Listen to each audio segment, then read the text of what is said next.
台南市要伫咧安平的渔光岛举办生活节，要来展现生活都是艺术，要邀请大家来放空。创作歌手伫现场带来好听的歌曲，为活动的记者会起鼓。非常非常喜欢渔光岛，所以后来我其实有机会都会一直再回来这边冲浪。今年渔光岛艺术节进行为生活节的系列活动，以光华音乐节、昆心市集甲岛民市集为三大主题。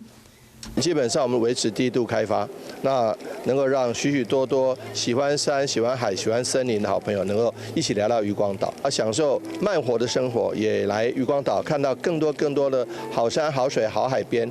结合台南自然、人文甲生态意象，伫渔光大桥设70面的大型的旗仔，代表进入都市心灵空间的艺术文化。另外，嘛有巷仔岭的艺术装置，邀请乡亲登岛放空，和艺术自然进入生活日常。Hello， 我是张新文。想要抢先掌握最及时的新闻资讯吗？赶快订阅、按赞、开启小铃铛，锁定华视新闻 YouTube 频道。